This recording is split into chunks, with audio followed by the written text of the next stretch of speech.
Now, the last main topic we're going to be going over is the ratio analysis. The ratio analysis is going to be probably the more difficult part of this chapter because there's a lot of formulas for us to go over. So this is where the building blocks from earlier comes into play. We have the liquidity and efficiency ratios, and I'll be going over all of these separately coming up. So we have, current ratio, acid test ratio, accounts receivable turnover, total asset turnover, days sales and inventory, days sales uncollected, and inventory turnover. So there's a lot of formulas here. Solvency, not as many. So the solvency ratios are the debt to equity ratio and times interest earned. We have the profitability ratios, profit margin, return on common stockholders' equity, and return on total assets. And then market prospects, earnings per share, price to earnings ratio, and dividend yield. So like I said, we're going to be going over all of these separately. So first we'll be going over the liquidity and efficiency ratios.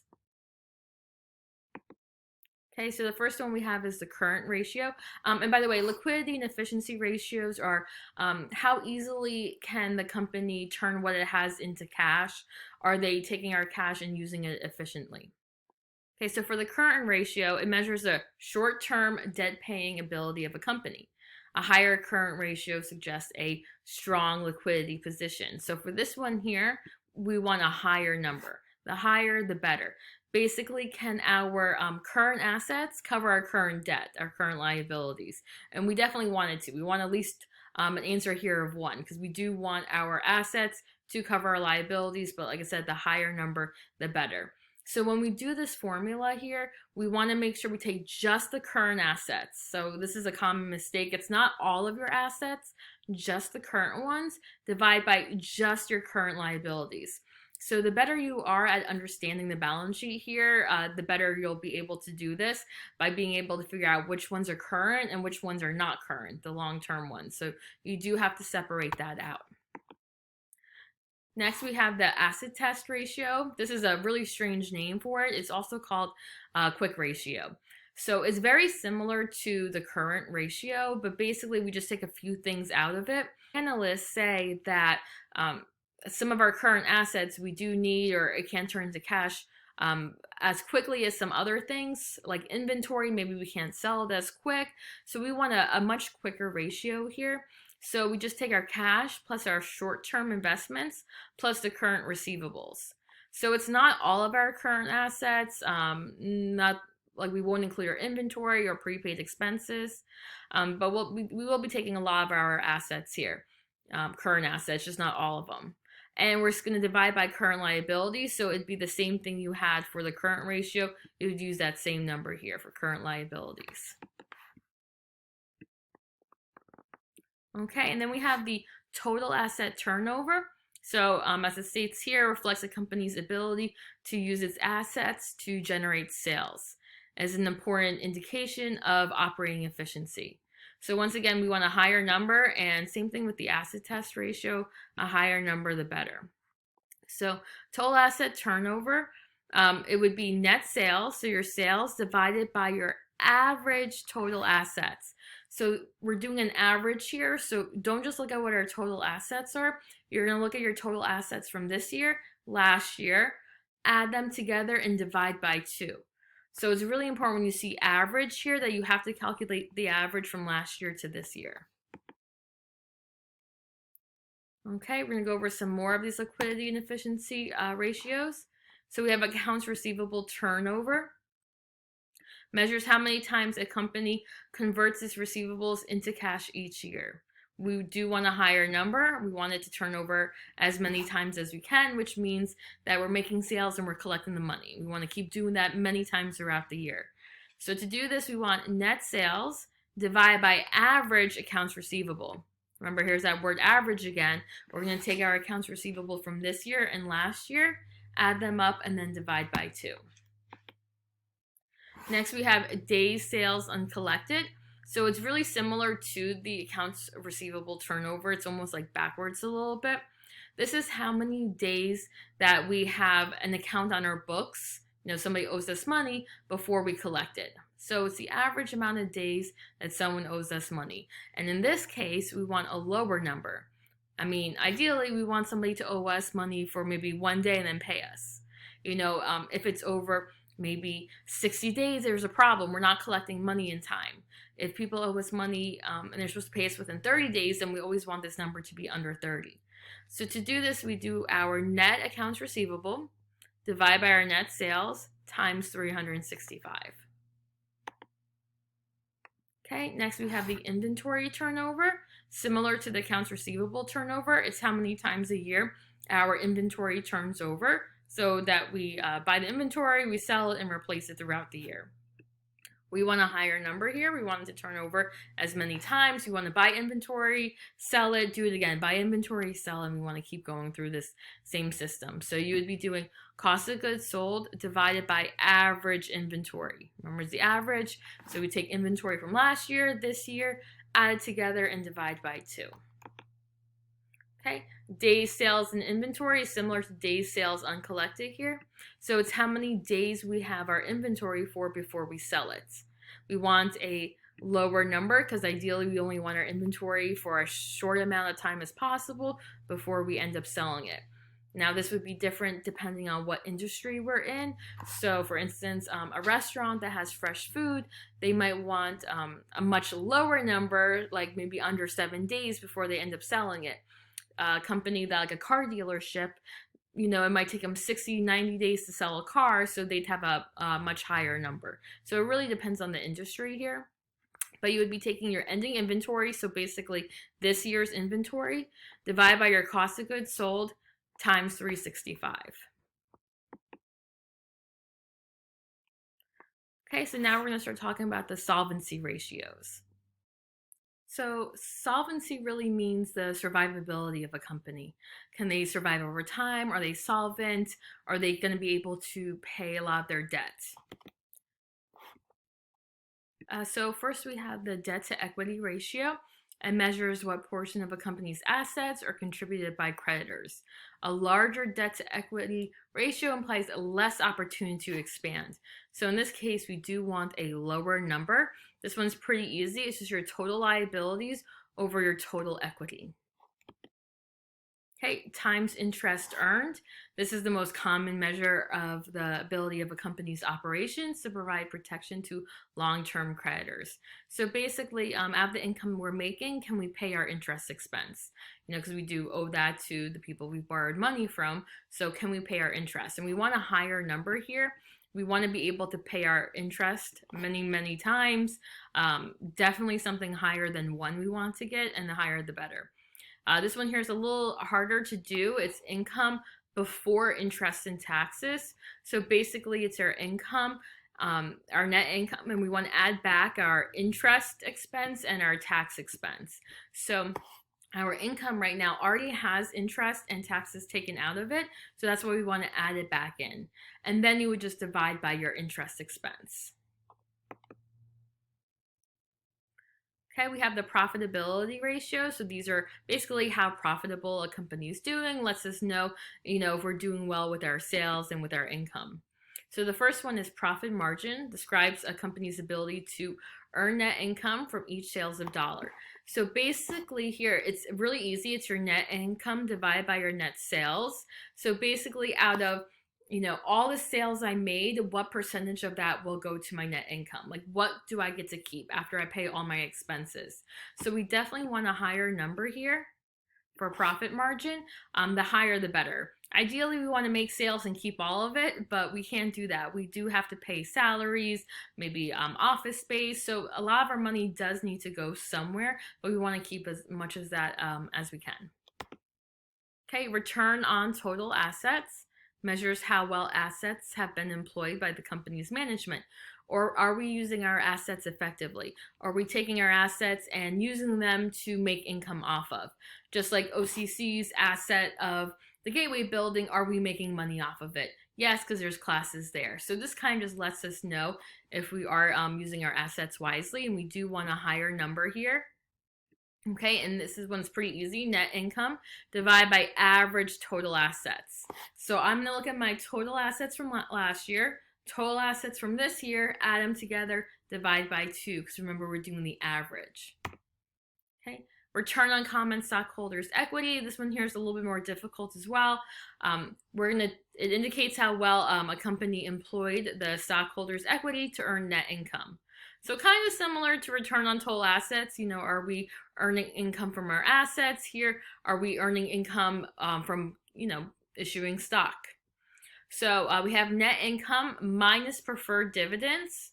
If a company does not have any preferred stock or preferred dividends, you just wouldn't do anything. It would just be net income divided by average common stockholders' equity. So we have to look at stockholders' equity section, which would be the common stock, the retained earnings. We add that together for 1 year. We do the same thing for the year before. We find the average by adding them together and dividing by 2.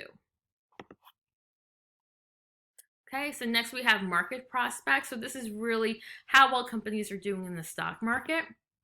So first we have earnings per share. This is a pretty important indicator of how a company is doing. A lot of people in finance really like to know what the earnings per share is. They also call it EPS. So it's the portion of the company's distributable profit allocated to each outstanding share. A very good indicator of the profitability of any organization, and is one of the most widely used measures of profitability. Like I said, it's a very important number. We want the higher, the better. A lot of people in finance won't invest in a company unless earnings per share is over a certain dollar amount. So this is definitely one of the more important formulas that we're going to be doing. So the numerator is really similar to the last one we did, net income minus preferred dividends. Remember, if there are no preferred dividends or preferred stock, you would just not do anything here.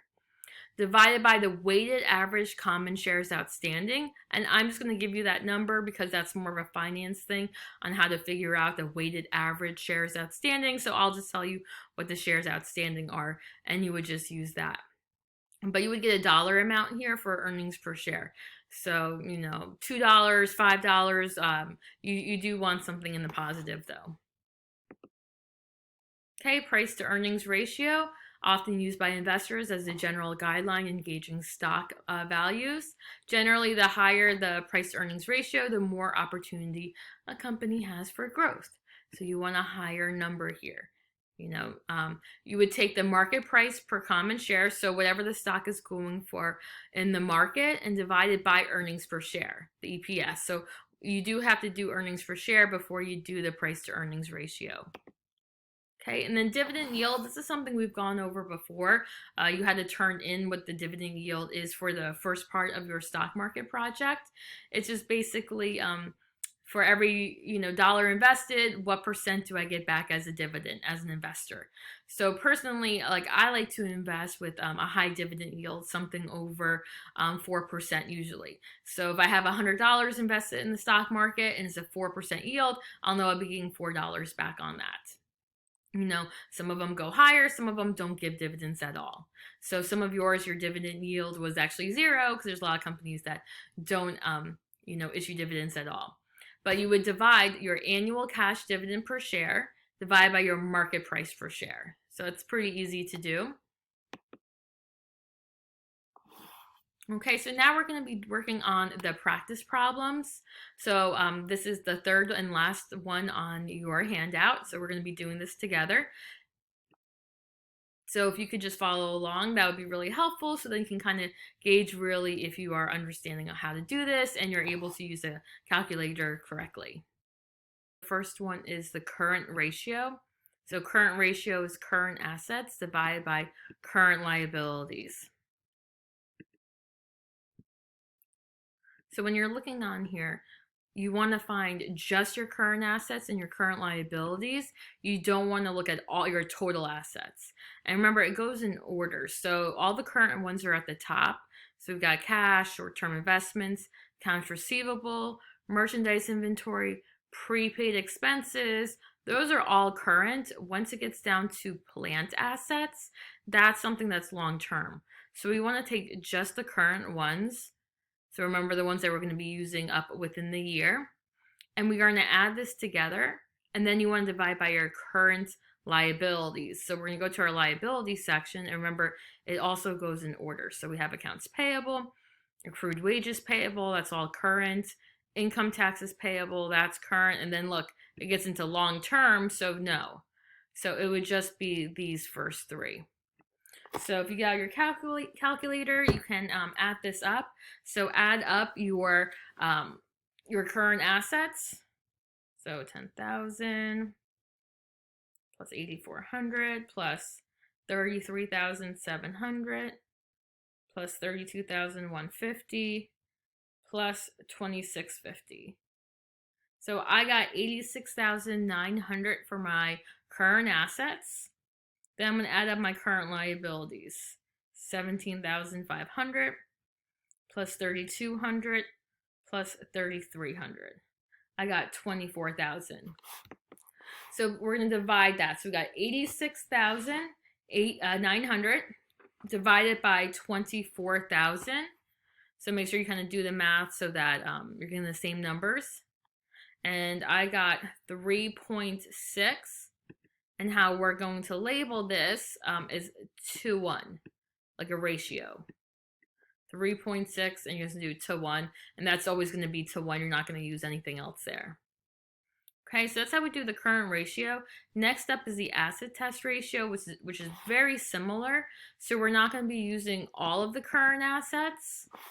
So we're going to be using cash plus short-term investments plus the accounts receivable.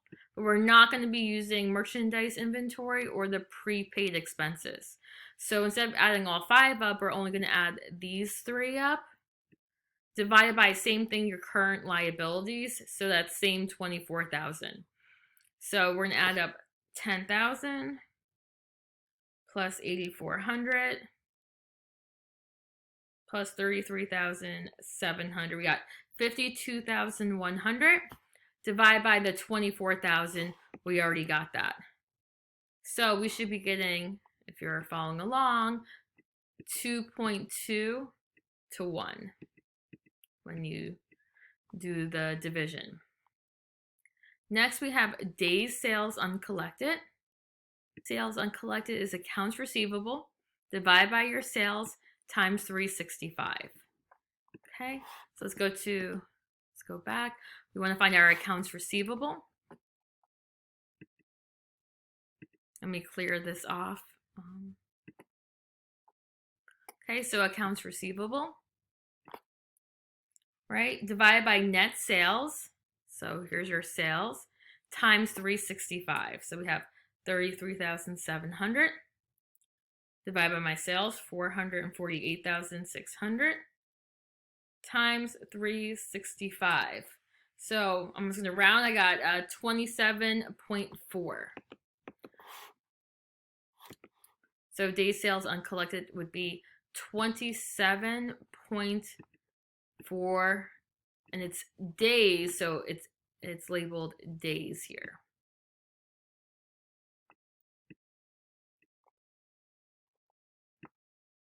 So the next one for D is inventory turnover.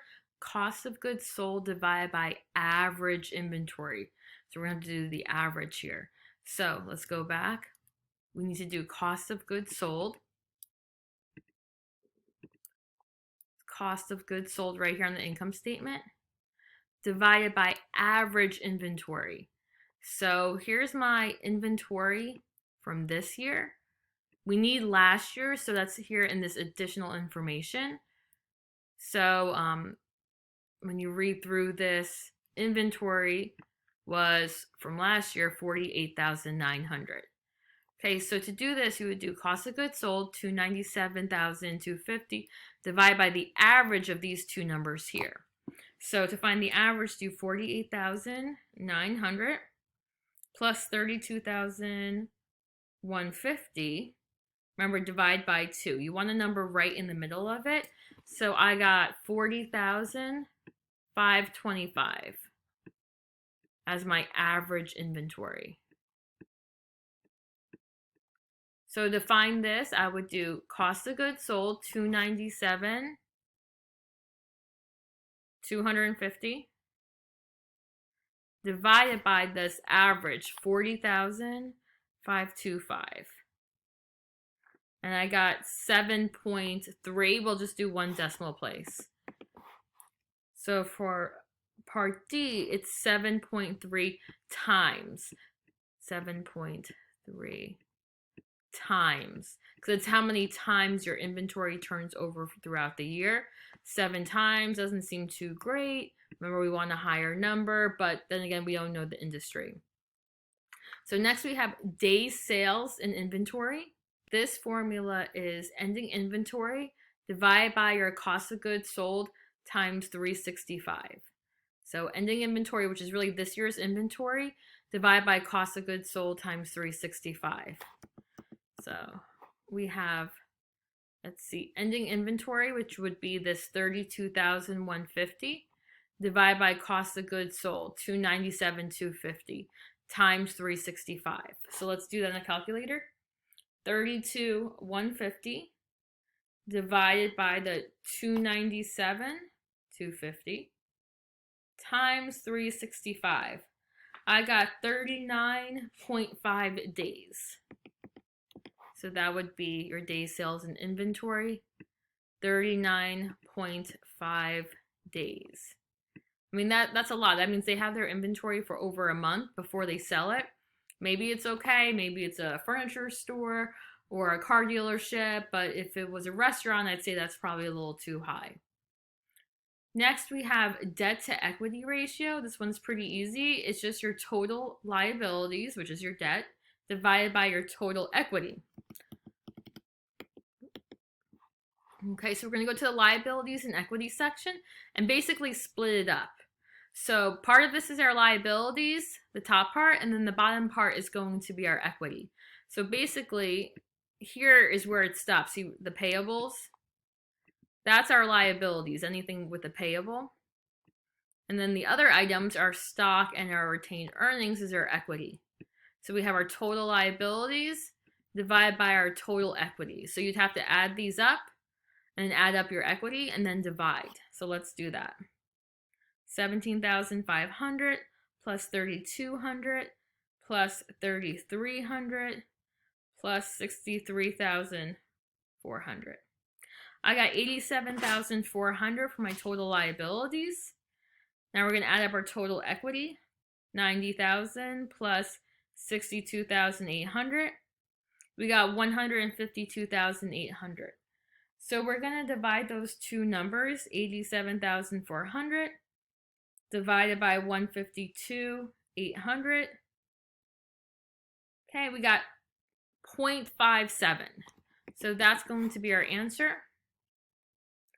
0.57. And then we're just going to label this to 1.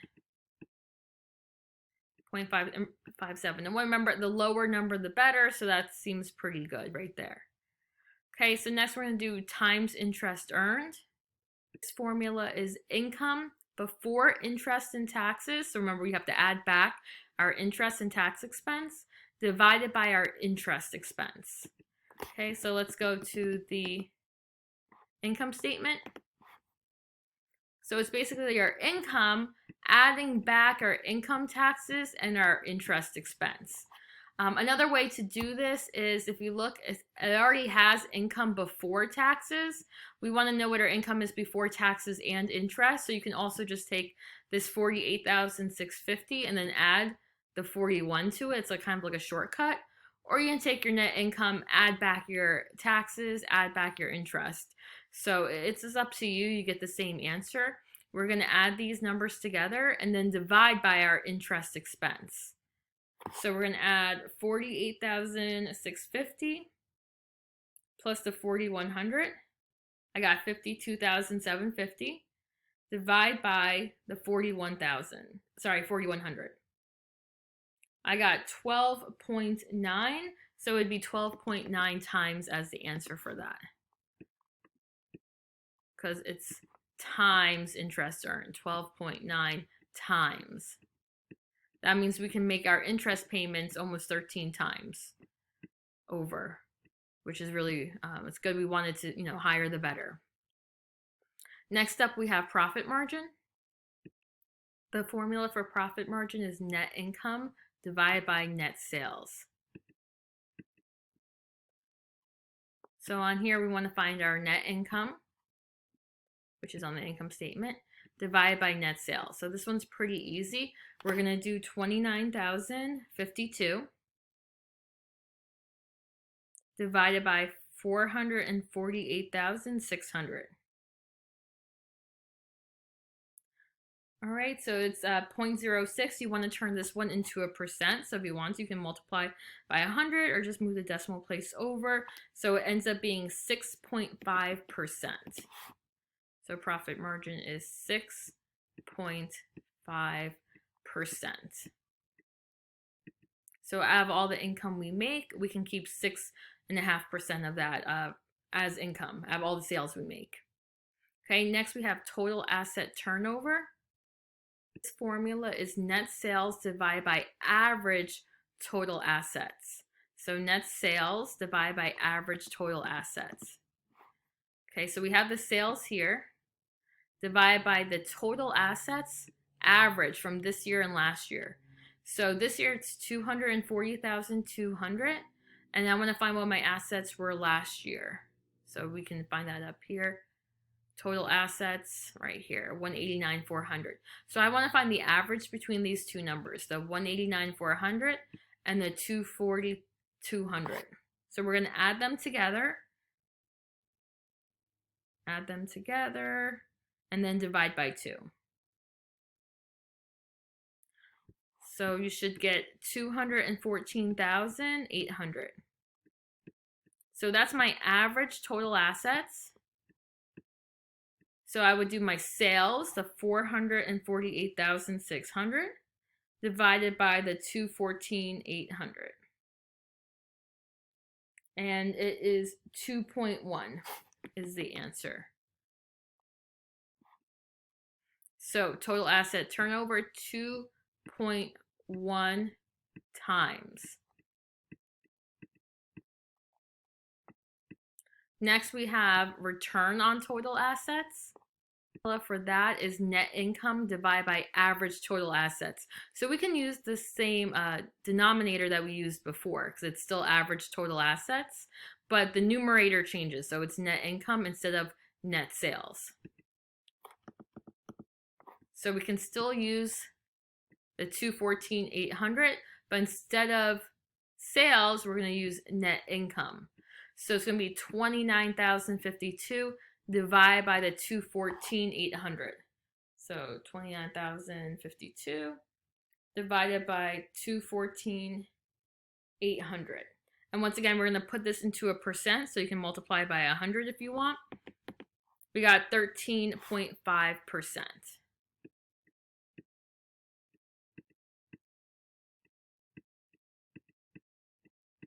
Okay, last up we have return on common stockholders' equity. Formula is net income minus preferred dividends divided by average common stockholders' equity. So I'd say this is one of the trickier ones to do. So let's take a look.